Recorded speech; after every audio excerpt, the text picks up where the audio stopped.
Good morning, students.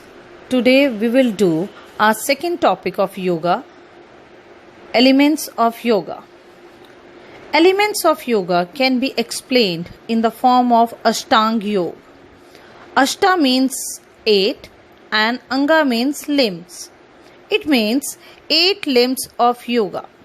So the elements of yoga are as followed: Yam, Niyam, Asan, Pranayam, Pratyahar, Dharna, Dhyan, and last is Samadhi. First of all, we will discuss Yama. Yama refer to the moral discipline of individual and include 5 principles: Ahimsa, Satya, Asatya, Brahmacharya and Aparigraha. First of all, Ahimsa. Causing no harm to any living things. Anxiety, jealousy, hate, anger are violent emotions. It means we should not harm or injure anyone through our thoughts, words and deeds. In other words, we can say कि ऐसा कोई भी हमें काम नहीं करना चाहिए जिसकी वजह से कोई भी एनिमल, चाहे कोई ह्यूमन बीइंग है चाहे कोई एनिमल, वो हर्ट हो. हमें किसी से जेलसी नहीं करनी चाहिए, गुस्सा नहीं करना चाहिए और किसी से भी हेट नहीं करनी चाहिए. Second is Satya. Truthfulness, it means truthfulness. We must be truthful in our thoughts, speech, deeds. We must not speak to other in decent manner.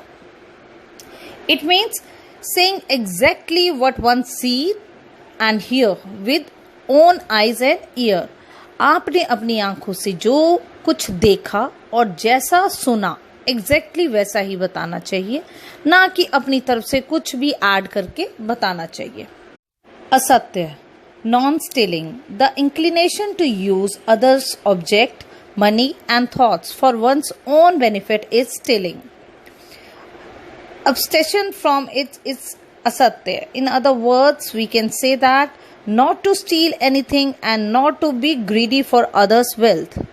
अगर हम किसी की कोई भी चीज़, ऑब्जेक्ट, मनी, यहाँ तक कि किसी का कोई भी आइडिया भी चुराते हैं तो उसे भी हम असत्य की कैटेगरी में ही लाते हैं. तो हमें इस तरह से कभी भी झूठ नहीं बोलना चाहिए, किसी के ऑब्जेक्ट को चुरा के उसे अपना नहीं बोलना चाहिए. Next is brahmacharya. Conserving one's energy, using your energy for the benefit of the individual and society, not for pleasure. It means to keep one's sense organs under control. जितनी भी आपकी surplus energy है उसे अपनों और अपनी society के लिए ही यूज करना चाहिए. Next is अपरिग्रह. It means non-possessiveness. Non-possessiveness or non-greediness or non-greedy grasping.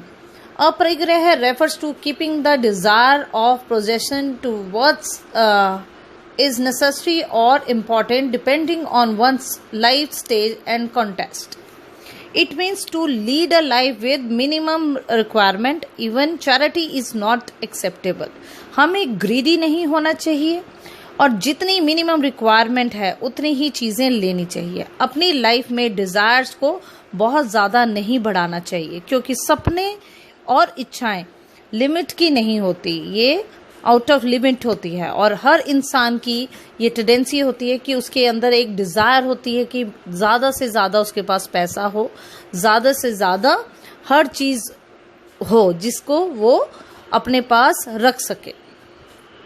A second element is niyam. It related to our body and sense. The 5 niyam listed by Patanjali is Swachh, संतोष, तपा, स्वाध्याय, ईश्वर परिध्यान. First of all, we will discuss Swachh. Swachh means purity.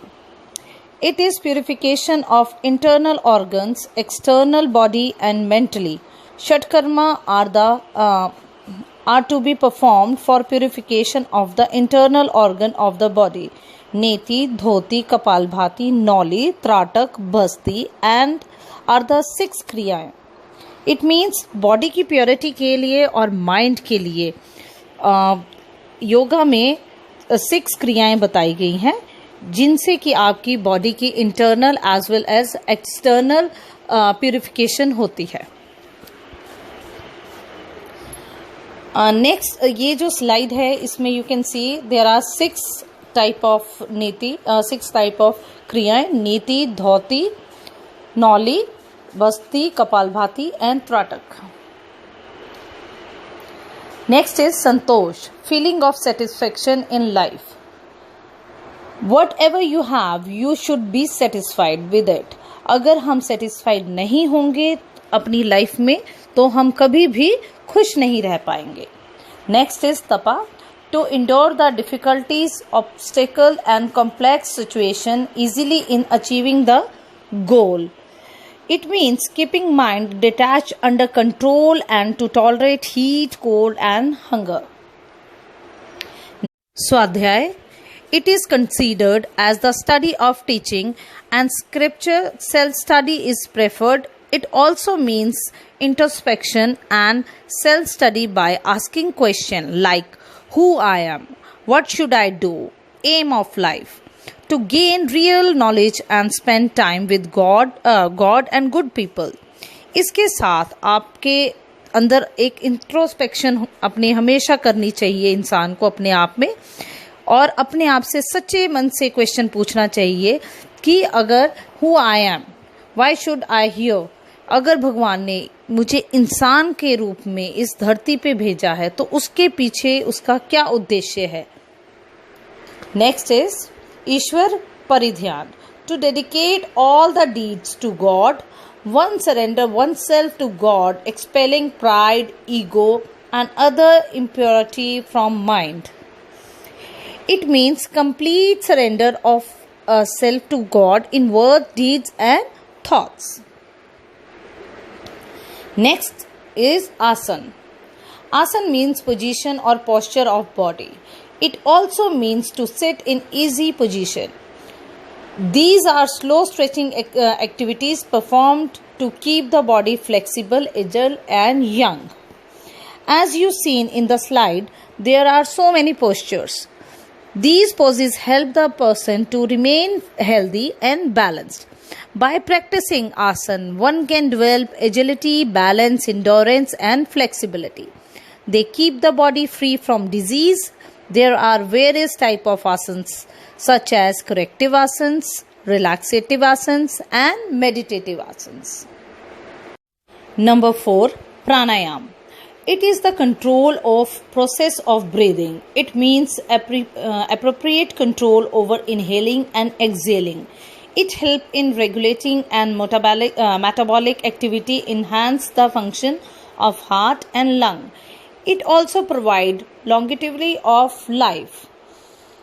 Pranayam is the 4th step of Ashtanga Yoga. Pranayam basically it is the practice of various breathing techniques. प्राणायाम की basically 3 techniques होती है, पूरक, कुंभक and rechak. Purak means to inhale, kumbhak means to retain the breath and rechak means to exhale the breath. इसके अलावा प्राणायाम की कुछ important क्रियाएं होती हैं. For example Surya bhedi pranayama, ujjayi pranayama, sheetali pranayama, sheetkari pranayama and kapalbhati. 5th element of yoga is pratyahar. Means control over senses is pratyahar. The sense no longer respond to external object that hinder mind concentration. As everyone know that we have sense organs such as eyes, ears, nose, tongue and skin. It means we should practice to control over the sense organs so that these senses will not hinder our mental concentration. 6th is dharana. It is the concentration of mind at one focal point. It is mental exercise which enable to yogi to go ahead towards dhyan and samadhi. Actually, dharana is the first step towards the समाधि. इसमें person अपने mind को किसी एक point पे concentrate कर लेता है और उसका पूरा ध्यान जो है भगवान की साइड लग जाता है। Next is dhyan. Dhyan is complete और concentration of mind. Now the last element of yoga is samadhi. This is the 8th element. The union of individual soul with the supreme soul is called samadhi. It is checking or distraction of all the impulses of mind. During dhyan, when the disappearance of self-awareness take place, the yogi attain the stage of samadhi, experience the divine pleasure. समाधि एक ऐसी stage होती है जिसमें person अपनी personality, अपनी personal identification को पूरी तरह से भूल जाता है और मेडिटेशन की पीक पर पहुंच जाता है।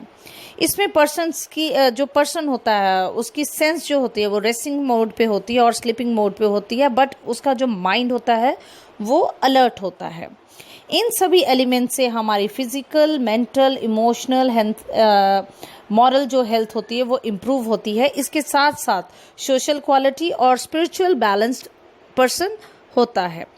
इंडिविजुअल के पर्सनालिटी डेवलपमेंट जो है वो डे बाय डे अगर इस तरह की ये प्रैक्टिस करें तो इम्प्रूव होती चली जाती है और उससे कोई भी इंडिविजुअल जो है वो हैप्पीली लॉन्ग लाइफ जी सकता है। इसी के साथ हमारा ये आज का टॉपिक यहीं ख़त्म कर रहे हैं। नेक्स्ट टॉपिक के लिए नेक्स्ट वीडियो मैं आपको शेयर करूँगी। तब तक के लिए थैंक यू।